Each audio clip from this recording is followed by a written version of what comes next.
Last night you were somewhere else. You were running from something, or falling, or standing in a crowd completely exposed, or watching someone you love disappear, and you couldn't do anything. Then you woke up, heart pounding, sheets damp, something terrible almost happened. Except nothing happened at all. You were in your bed the whole time. You've had nightmares your entire life, hundreds of them, maybe thousands. And you've never once asked why. Not really. Because the obvious answer feels good enough. Stress, bad day, too much food before bed. You shake it off. You move on. But here's what you don't know. Your brain wasn't malfunctioning last night. It was doing something deliberate, something ancient, something that kept your ancestors alive for 300,000 years. And once you understand what it actually is, you'll never see your nightmares the same way again. Let's start with what a nightmare actually is. Because most people have it completely wrong. A nightmare isn't random noise. It isn't your brain misfiring. It is a deliberate biological process. And it happens during one very specific window, a stage called REM sleep, rapid eye movement, named because your eyes move fast beneath your eyelids, as if you're watching something unfold, because you are. Now here's what nobody tells you about REM sleep. Your brain during this stage is more active than when you're awake, your heart rate spikes, your breathing becomes irregular, and your muscles, every single voluntary muscle in your body, are completely paralyzed, not weakened, paralyzed. Your brainstem sends a direct signal. It shuts down your arms, your legs, everything. You cannot move. You are locked inside yourself.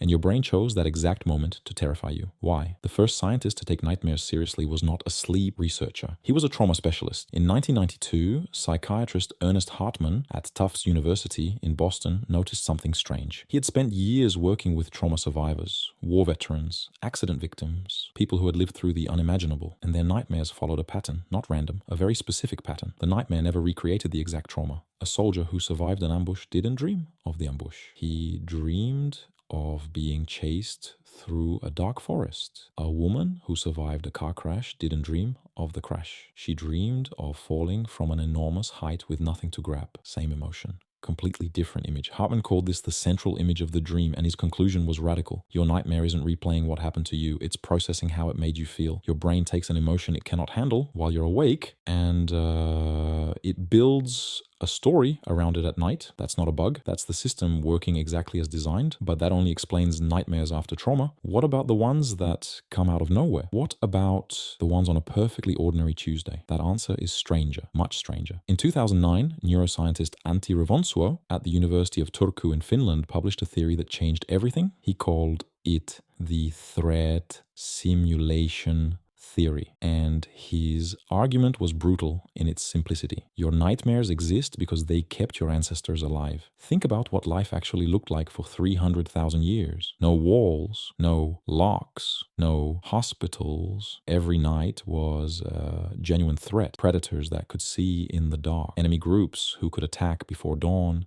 Disease with no treatment. The probability of dying suddenly wasn't theoretical. It was Tuesday. So your brain evolved a solution. At night, while your body was immobile and safe, your brain ran simulations. It constructed threatening scenarios. It forced you to feel real fear inside them. And it made you find a way through. Not so you could remember the dream, so your nervous system could rehearse the response. Your nightmare was a training program, a flight simulator built for a world that wanted to kill you. Revonsuo analyzed thousands of nightmare reports across cultures, across centuries. The same threats appeared every single time: being chased, falling, being attacked, being trapped. These aren't random fears. They are the exact scenarios your ancestors faced most often and most fatally. Your brain inherited that simulation system. Every one of us did. And here's the part that should stop you cold. Even though you are lying in a locked room right now, your brain cannot tell the difference. It still runs the program every single night. You are running software built for a world that no longer exists, and the software has no idea. But here's what makes it even stranger. Your nightmares get worse when you're already struggling. And the reason reveals something uncomfortable about how your brain really works. In 2006, psychologist Richard McNally at Harvard University published research on something called REM rebound. Here's what it means. When you suppress sleep, stress, alcohol, bad nights in a row, you accumulate what scientists call REM debt. Your brain keeps score. And when you finally crash into deep sleep again, it doesn't ease back into REM. It floods it. REM, rebound, creates longer, more intense REM periods than normal. And what fills that extra time? Nightmares. This is why the worst nightmare of the month often comes the night after the worst week of the month. Your brain wasn't waiting to scare you. It was waiting to process everything you couldn't face while you were awake. Because here's what McNally found underneath that. The fear in your nightmare is not invented. It already existed inside you. The nightmare didn't create it, it found it, it pulled it out into a space where you couldn't run from it, where your muscles were locked, where the only option was to go through it. That sounds like punishment. But what comes next changes everything. People who never have nightmares are not the lucky ones. In 2019, sleep researcher Isabelle Arnolf at the Pitié-Salpêtrière Hospital in Paris studied patients with a rare condition. It's called REM sleep behavior disorder. In this condition, the paralysis that normally locks your body during REM sleep fails. These patients physically act out their dreams. They punch, they kick, they shout, they fall out of bed. And what are they dreaming every single night? Nightmares. Pure, relentless nightmares for years. But here's what Arnold found in their waking lives. Despite dreaming of constant violence and threat, these patients showed remarkably low anxiety, remarkably low PTSD. They were processing enormous emotional weight every night, and it was working.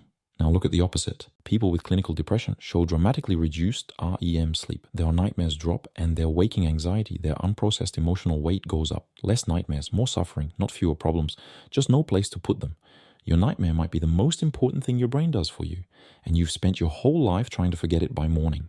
There is one more piece, published in 2022 in the journal Nature Human Behavior. Neuroscientist Lampros Perogamvros at the University of Geneva monitored sleeping brains in real time.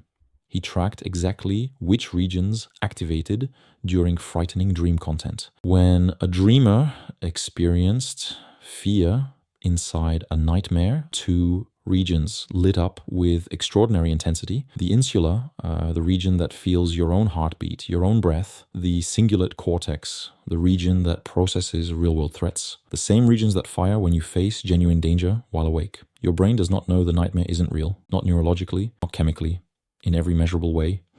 It is happening to you. But here is what Perogamvros found next. People who experience more fear in their dreams showed a measurably reduced fear response to threats while awake. Their brains had already been there, already survived it, already filed it away somewhere safe. The nightmare had inoculated them, like a vaccine made entirely of fear. So tonight, when you close your eyes, when the dream starts to shift, when something in the dark begins to move toward you, your brain is not broken. It is not punishing you. It is doing the only thing it knows how to do with everything you haven't been able to face in the daylight.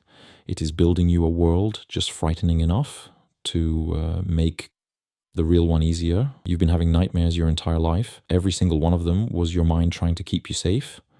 You just always woke up before you could see it.